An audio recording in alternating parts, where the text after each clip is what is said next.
What are our expectations for Julio Rodriguez in 2025? Joe and I are going to go over both of our perspectives on that situation, and then we're going to give you our under the radar trade targets and the packages that we would give up to go and get them.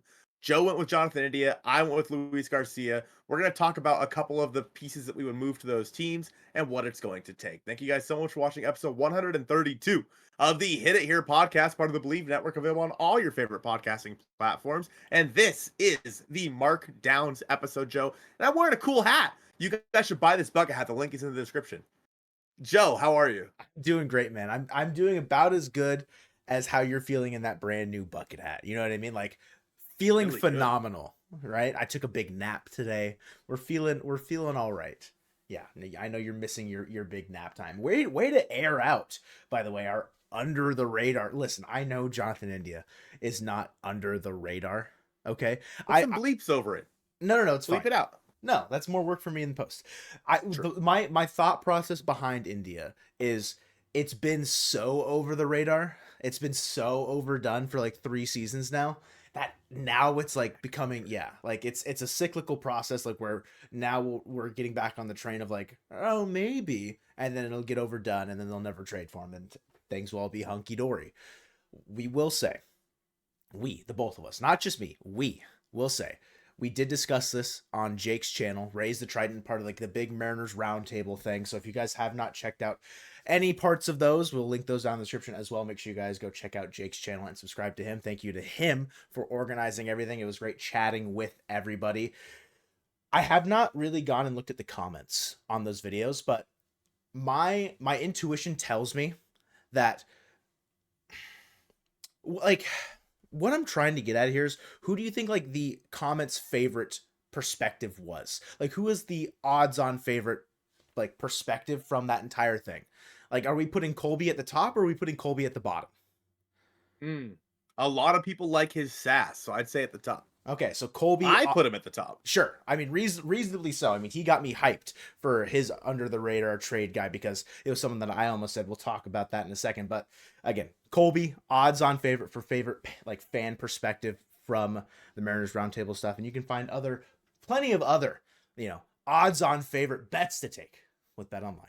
You to Bet Online for being a sponsor for the Hit It Here podcast. Postseason baseball, but most importantly, the NFL regular season is here, and Bet Online is the world's most trusted betting platform and your number one source for everything football. BetOnline has every stat, every matchup, and even live odds and spreads to bet on during the games. And if you think that you know your stuff, get in on the $200,000 mega contest and pick 5 games against the spread every week for your chance at weekly prizes and a share of $200,000.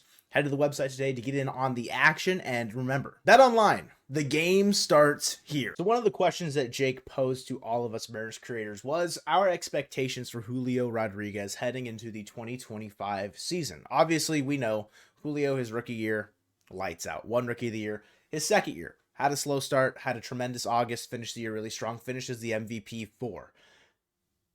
Last year, his slugging, his power, just felt like it was completely sapped the entire season. Rookie year goes for a 20-20.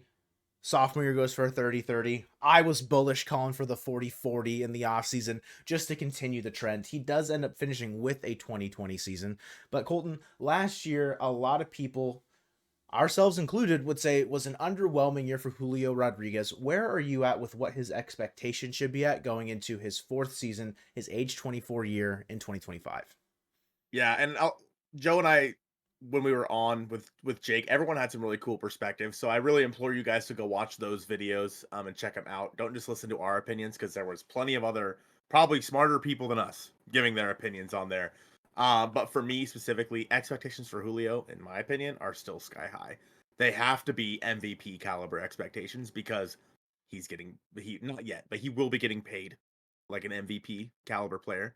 He has basically asked for MVP caliber like expectations, and he's been marketed as it. Like, he's been marketed as one of the best players in the game. He welcomes that because and it's very clear that he can do it for short amounts of time. It's getting him to be able to do it for a longer period of time that's the problem.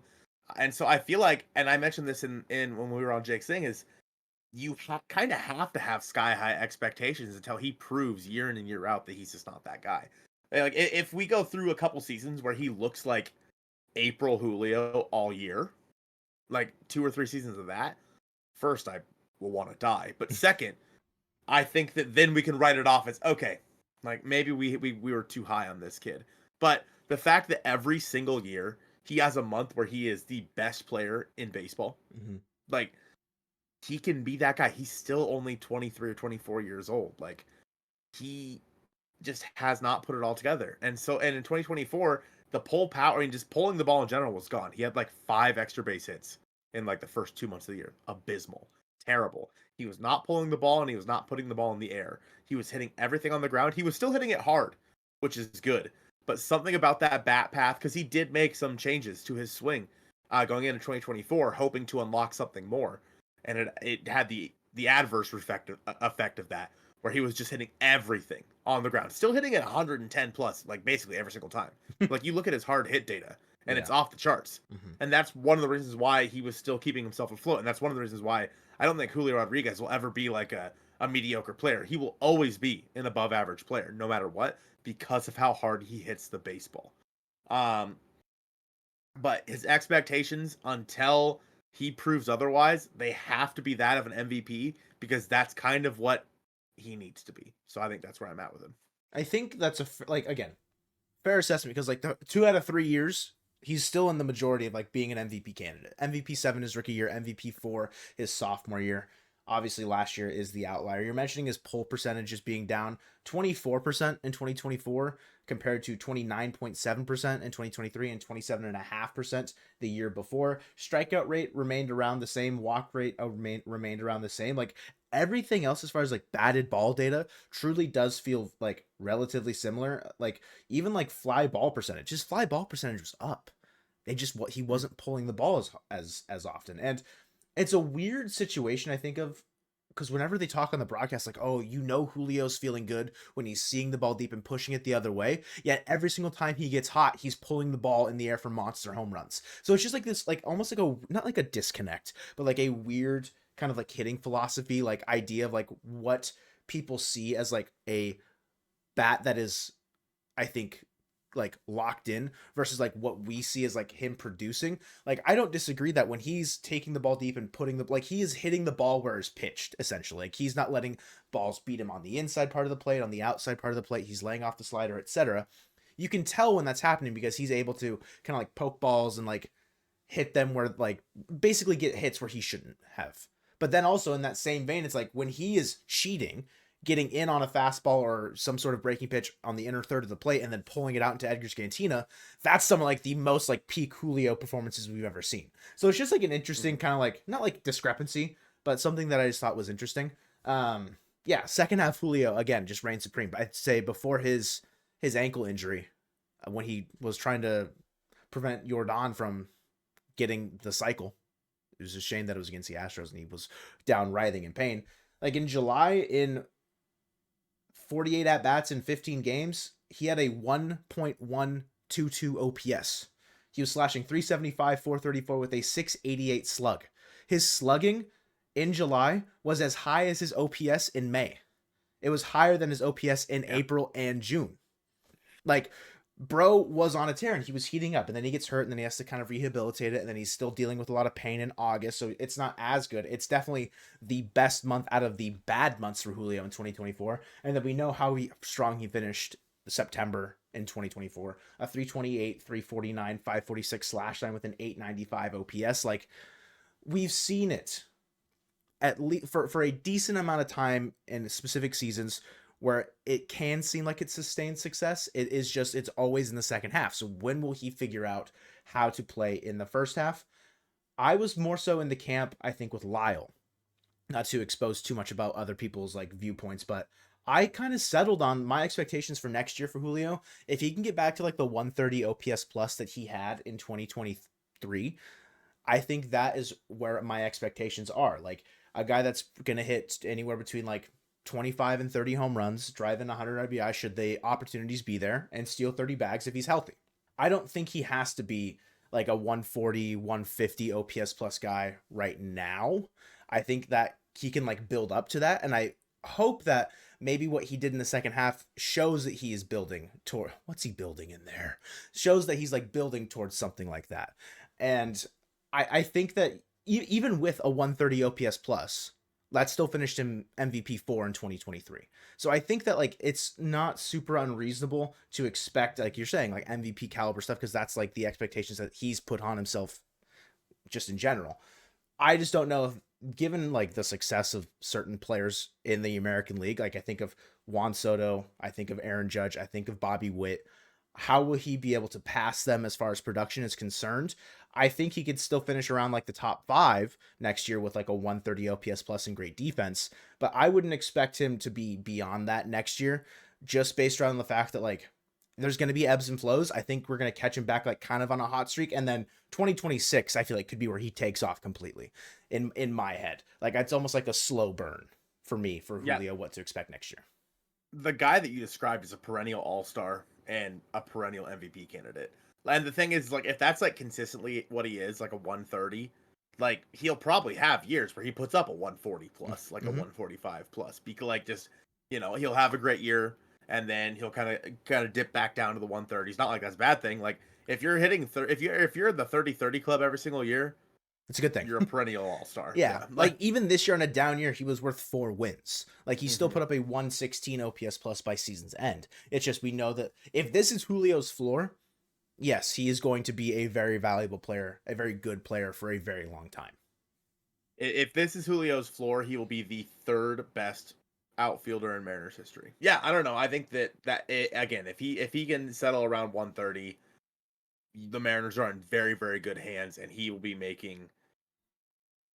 not be making enough money.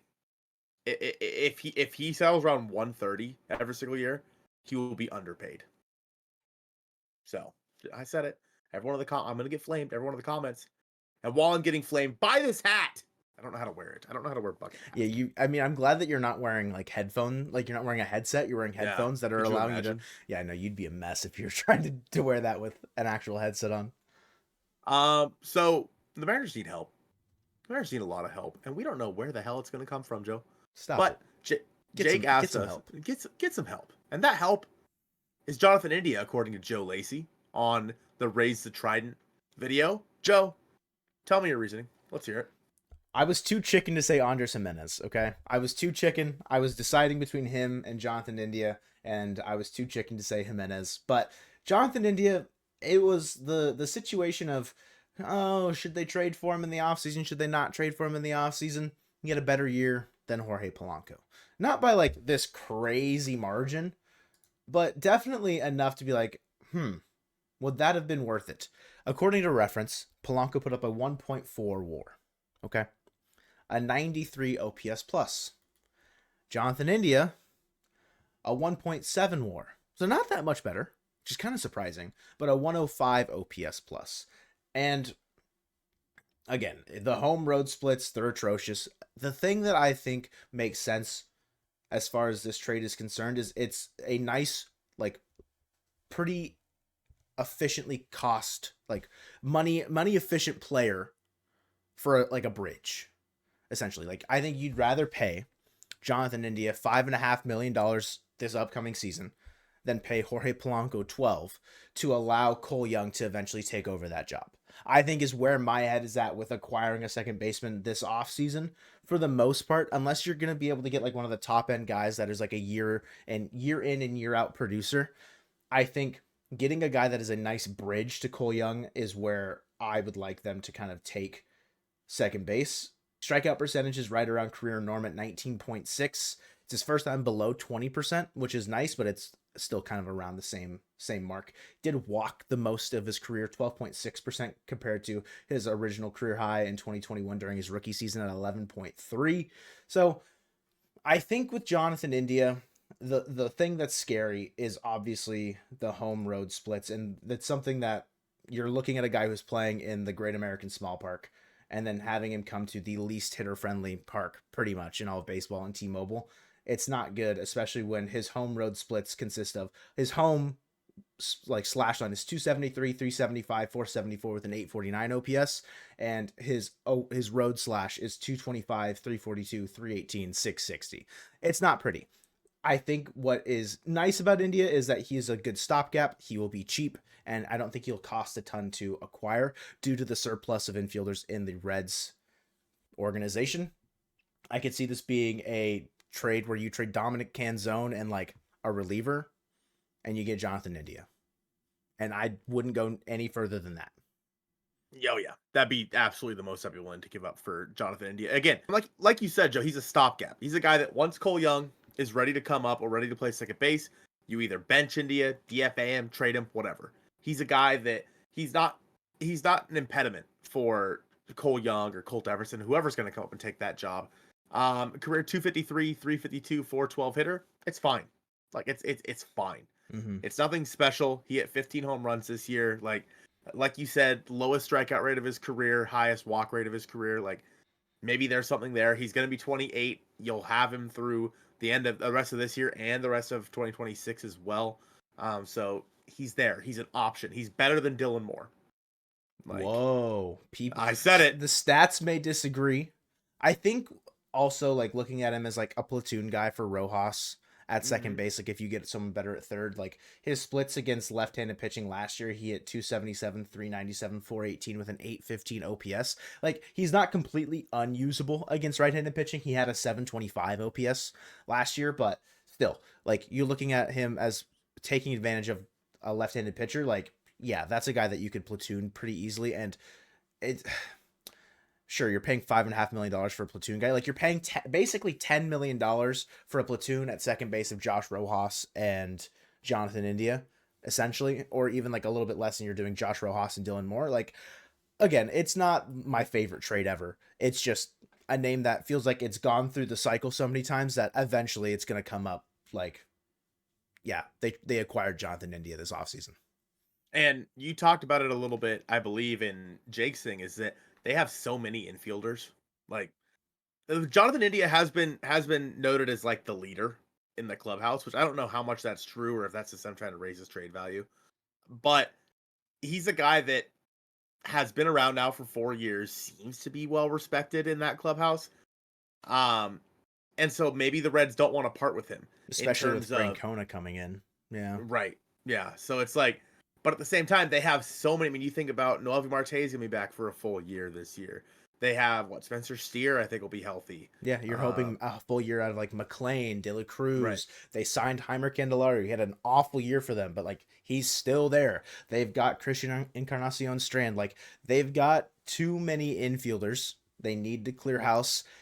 I don't think that getting rid of a guy that's getting paid $5.5 million for a 1.5 win season is something that is completely off their radar, but I don't know. I think that if they're going to trade a guy this year, it's either going to be him or they're going to go bigger and try to get a bigger package for somebody like Noelvi Marte. Sure. Like they're going to go out there and try to get, I don't even know, some other outfielder somewhere along the way for Noelvi Marte. But I think that your how much it's going to cost, I think makes sense. I don't know if the Reds should assume that they can compete next year. Like with Francona coming in and who knows what's going to happen with the Brewers in 2025. I think that they should expect to be right back at the top of that division in 2025. And because of that, they're going to need to go out there and reload that team. The infield is set, in my opinion, with all those guys that you just mentioned. I mean, their pitching staff, Hunter Green had a great year this year. Who else is in that staff right now? I mean, you look at Nick Lodolo, Rhett Lauder. If Brandon Williamson is healthy, maybe they get a big year. I think he misses all of next year. Does he? Okay. Yeah, TJ, didn't he? I'm not fully sure. So, regardless, they traded Frankie Montas, so it's like they're not really rocking with him. But like I said, Rhett Lauder. Maybe Connor Phillips has a big year next year, like kind of like going forward. But I don't know if you could entertain like an Emerson Hancock. But like, is that really worth it? I don't think so. I mean, it's two guys that like are kind of not like an odd man looking like the odd man out, but I don't know. It's Graham Ashcraft and Andrew Abbott. Those are the other guys that are right. perennial like Right. streamers in fantasy baseball, guys that I Yeah, look to that's pick up. exactly what we use them for. Yeah. Yeah. Yeah, I don't necessarily know. I mean, like Dominic Canzone, what kind of value does he really have right now? Probably Sure. not much. But But going at the to the same Great time, American Small Park, right, exactly. he could But hit like 40 bombs. we're assuming they're going to non-tender Ty France Yeah. this offseason. That's the expectation there. I don't know. I think it makes sense. I think that he's a fine addition as long as you add bigger pieces around him. Like that's the main thing. Like you cannot go into 2025 and say, "Yep, we added Jonathan India. We're going to go compete with the Astros." Yeah, no, it's not enough. But moving on down to mine, I'm going to let you talk about his splits because I don't want to. Sure. We're bringing up Luis Garcia of the Washington Nationals. Had a career year this year at age 24. Played in 140 games, hit 282, 318, 444. Good for a 762 OPS and a 115 OPS plus. A career high 18 home runs, which is double his career mark the year prior at 9. His strikeout rate is career is 17%. He put up a 16.3 in 2024. In 2023, he put up a 12.5% strikeout rate. Dude does not strike out very often, and his walk percentage is pretty low. That's the problem with Luis Garcia. But when he puts the barrel on the ball as often as he does, you can kind of get away with that. He has had a 5.1% walk rate in 2024.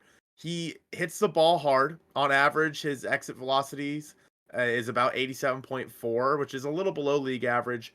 But he's for a second baseman, like that's not as always a huge deal. I think that when you look at what he is owed, it's estimated that he's going to make anywhere between like I think what'd you say, like 4.8 and like 4.8, 5.5 or something like that next year, $1 million.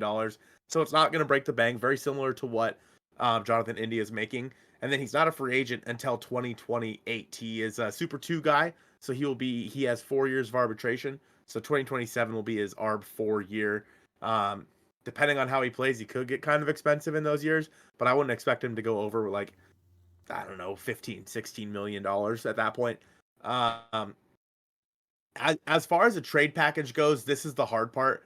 I truly don't know because keep in mind, this is the first year he's really broken out. He's only 24, so it's not like he's like has struggled for years, but this is the first year he's put up an OPS plus north of 101.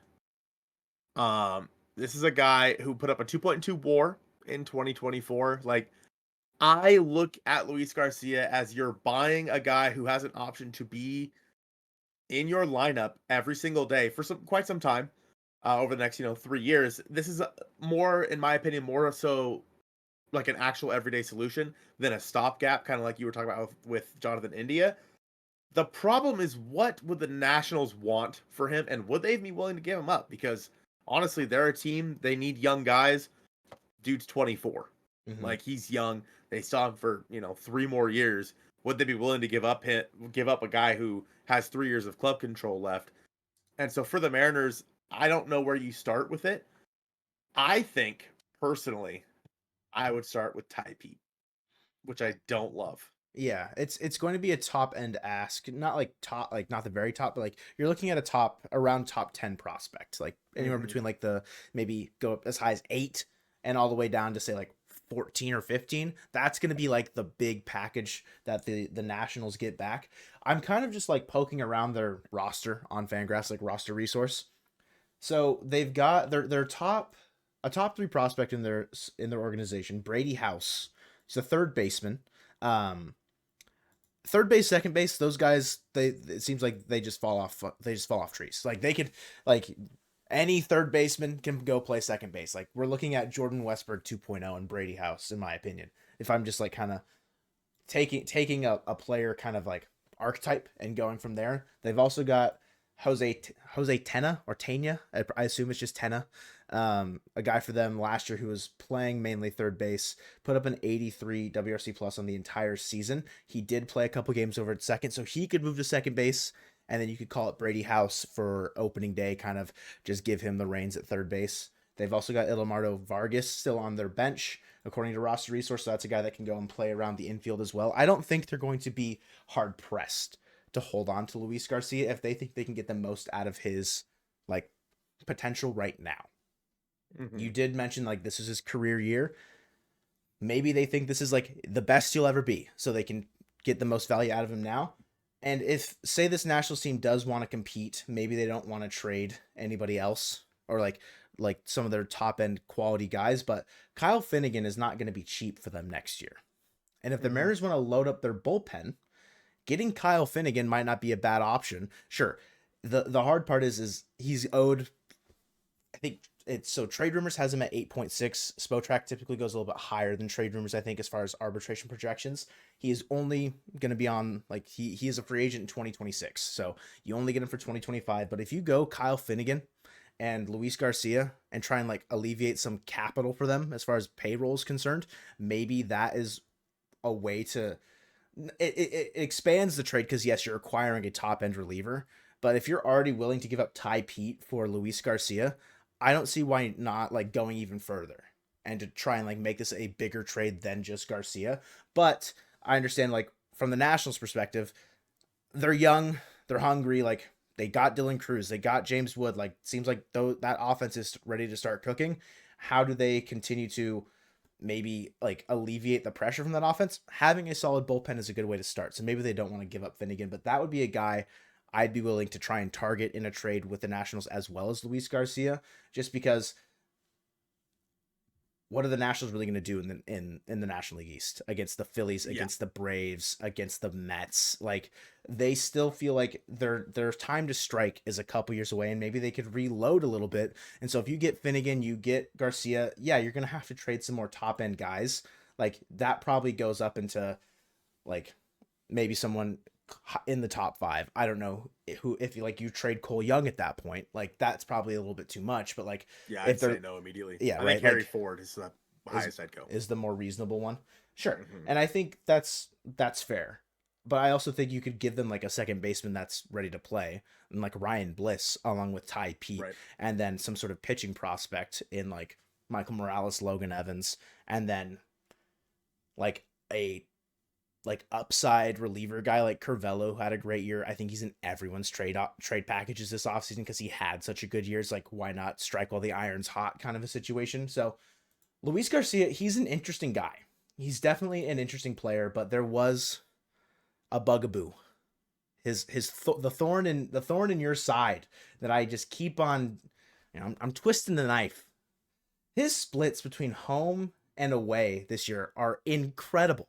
And known hitters ballpark, where the Nationals ballpark, it's not. But it's incredible that bro put up a 918 OPS at home this year. A 329 average, a 369 on base, a 549 slug with a 918 OPS. His road splits, terrible. A 233 batting average, a 265 on base, a 335 slug, a 599 OPS. We thought Jonathan India had bad road splits. Welcome to Luis Garcia. And the thing is this is an outlier. In his career, these are not the case. Like, he does not have the road splits like that bad. Like, going over his entire career since 2020, his OPS at home is 764, on the road it's 662. Like, it's still better at home, but it's not as bad as I'm making it out to be. I like Garcia more than I like India. I think he's just a better player. The hard part is what it would cost, because I think he will definitely be more expensive, and he'll be more expensive to the team long term because he won't be a free agent until 2028. And like you're saying, like, I don't know if he gets up into like the teens, but I could see him making double digits in that last year if he continues to kind of produce similarly. He can also play shortstop a little bit. It's not going to be pretty, but like, he could do it. So I would be happier acquiring Garcia than I would India personally.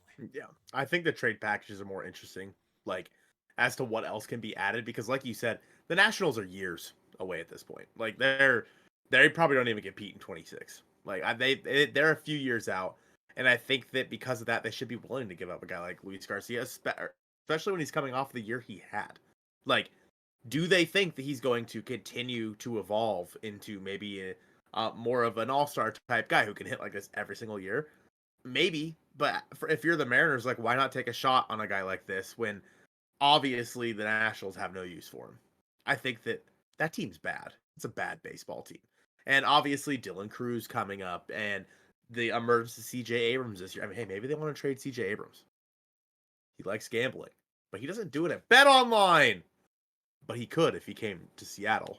Well, and then it gets a little confusing. Anyway, he should still do it at Bet Online. But what you're saying with his home and road split show is he can hit in pitchers parks. You know, it's a pretty notable, pretty famous pitchers park. Is it T-Mobile Park? People are saying T-Mobile Park in the comments. Yes, they are. So I don't know. I think it's interesting when you can add on, like you said, Kyle Finnegan in that deal. There's plenty of other people you could look at on the Nationals like roster that could make some sense for Seattle. But if I'm going just for Luis Garcia, I'd probably go like Ty Pete and then like, I don't know, Jimmy Joyce or something. Sure. And just say, hey, here you go. Yeah. Like you're a few years out. Let's try to get basically the younger version in Ty Pete with maybe more upside. And then Jimmy Joyce, you know, little lottery ticket maybe. Mm-hmm. If you are adding in Kyle Finnegan, again, I think I kind of liked what you said going with like Ryan Bliss, someone who they can plug in right away, and just give him the run that he probably deserves at this point. He probably deserves a spot as a everyday guy, maybe at least for a little bit, to see what he's made of. And he's not gonna get that in Seattle.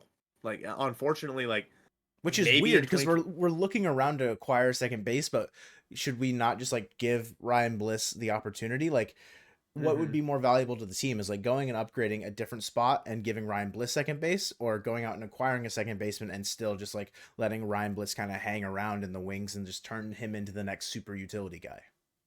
The problem is if you're the Mariners, you have to have a sure thing next year. Like you have to hit a home run with whoever you're putting in your infield because your infield's bad. And so you can't. That's one of my main problems with letting Cole Young like take the reins next year. Is if he does and he's bad, then what? Like you don't have a fallback plan. Whereas if you go out and get Luis Garcia and he's bad, okay, sick. Well, maybe Cole Young's ready. Okay, sick. Well, let's bring up Ryan Bliss if you kept him in that trade. So it's just it's a very fine line to walk for the Mariners in 2025. Are either of these guys going to be Mariners in 2025? Probably not, because that's just the way things go for us, Joe. But that is going to do it for us here on episode 132 of the Hit It Here podcast, presented by Bet Online, the Dash and Quinn episode of the podcast. Buy this hat and go Mariners. Milady. Milady.